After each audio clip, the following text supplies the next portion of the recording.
Well, what on earth is going on in the US where an alleged murderer is being hailed as some sort of hero? Luigi Mangione has worryingly and quite weirdly reached folk hero status online after allegedly killing the CEO of UnitedHealthcare.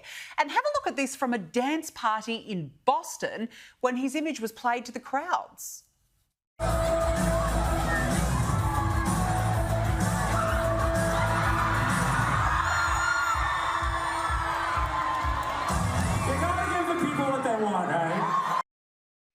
Joining us now is Based Politics co-founder, journalist and commentator Brad Polumbo. Brad, good to see you.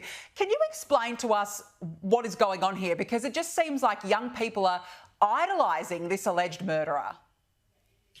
Yeah, I mean, it's mental illness, it's deranged, it's strangely bloodthirsty. I mean, we're actually even seeing online across TikTok and many social media platforms, young people not just praising the man who allegedly gunned down a man and a father of two in cold blood, but thirsting after him, turning him into some sort of sex symbol. They're all sharing a shirtless picture of him and basically, I mean, lusting after him in a truly bizarre way. I mean, it's one thing to have criticisms of the US healthcare system, which is deeply, deeply flawed, or to even argue that insurance companies are like a big part of the problem or that this CEO is some evil guy.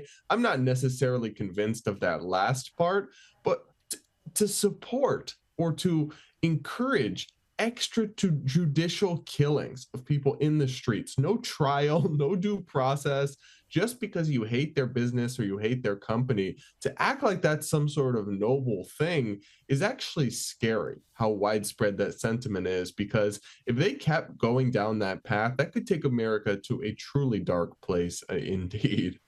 Yeah, it's incredibly worrying, the response to that murder. I want to talk to you about Donald Trump because he just keeps on winning. Days after being named Time Magazine's Person of the Year, he's been awarded $23 million in compensation after the ABC defamed him as a rapist. Brad, this is a massive loss for the ABC. Tell us what happened.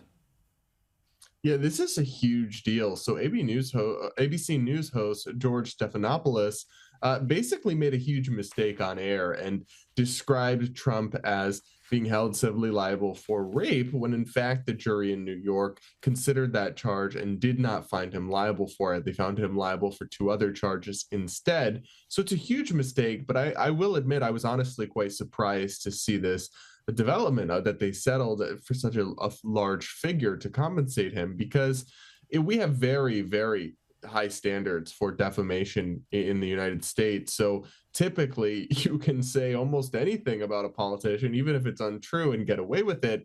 I think they must have been worried about what would come out in the wash. Maybe there's more that we don't know about. Maybe they don't want their emails and their information going through a discovery process where people would get a chance to lift the lid and bring some sunlight into what's happening inside these mainstream media outlets. But it was a really shocking story. And like you said, it is a huge win for Donald Trump and a huge black eye and massive embarrassment for the mainstream media, in particular ABC News. It certainly is.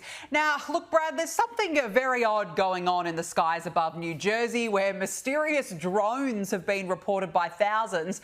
And now local officials are taking matters into their own hands. They claim the Department of Defense and Joe Biden are refusing to help. Have a listen to this. Sheriff Golden wrote me a few days ago requesting legislation to empower the state police to seriously protect at-risk persons and infrastructure, and if necessary, bring down a dangerous drone or drones.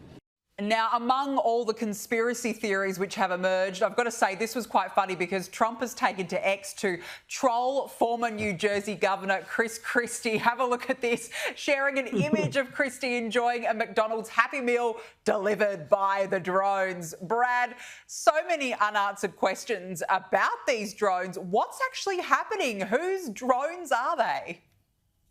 Well, the crazy thing, Danica, is that we don't know. Days into this strange phenomenon where people are seeing these very large clearly identifiable drones in New Jersey, and you're seeing them across social media. People are reporting them. We don't know what they are. The government won't tell us, and I refuse to believe that they don't know. I really find that hard to believe that the federal government don't know, though it is possible that some branches of the government know and some don't. I think the most likely explanation is that these are our drones, that they are some form of government drone that belong to the CIA or some branch of the federal government, because otherwise you get into weird territory like aliens, but that doesn't make sense that they would use technology so similar to US or other countries' drones. Or could they belong to another country? Because then I find it very hard to believe that the US wouldn't have blown them out of the sky. I mean, do we really not have sovereign airspace anymore? The whole thing is a strange and perverse story, but it does go to show kind of the credibility crisis in our federal government under this Biden-Harris administration. I mean, you've got Alejandro Mayorkas, top Biden official, on TV saying, oh, people are mostly just confused. These are the kind of drones you can just buy at a store. No, sir. I mean, some of them are 7 to 8 feet wide. That's not something you can just buy at a store.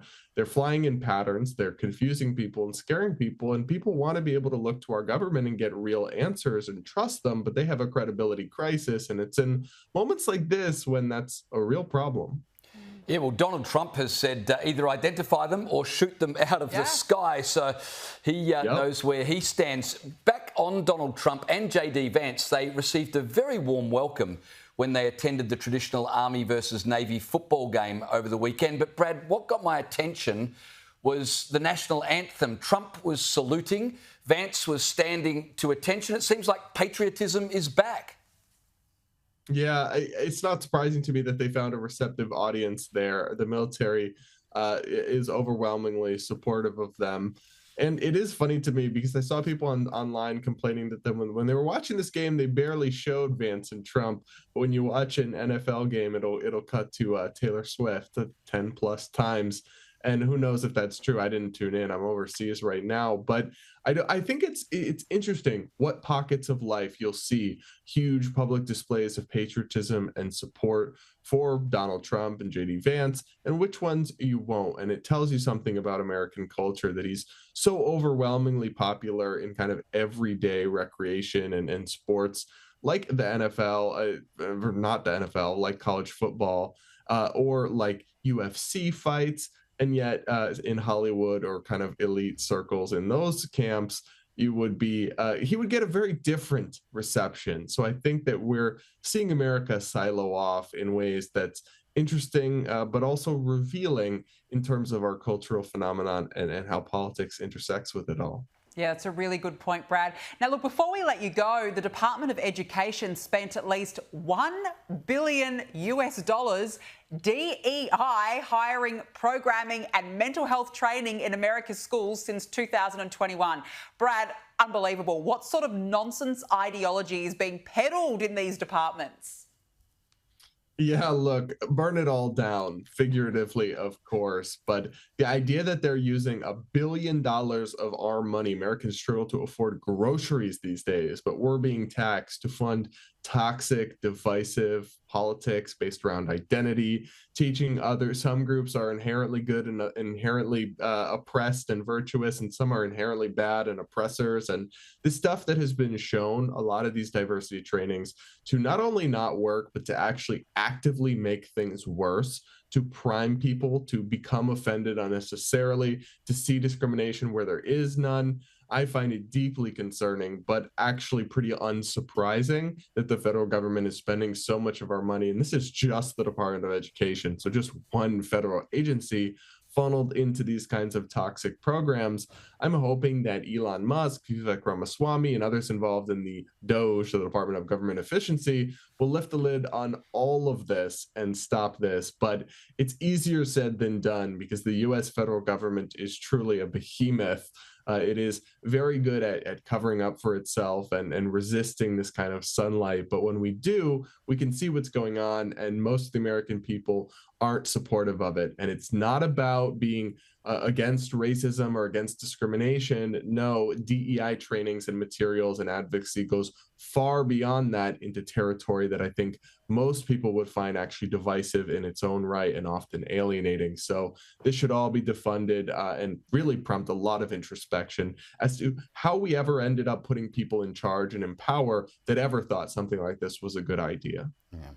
Brad, we have loved having you as part of the show this year, and we want to wish you a Merry Christmas, and we really look forward to having you part of the program again in 2025. Thank you so much for your time. Thank you, guys. Appreciate it.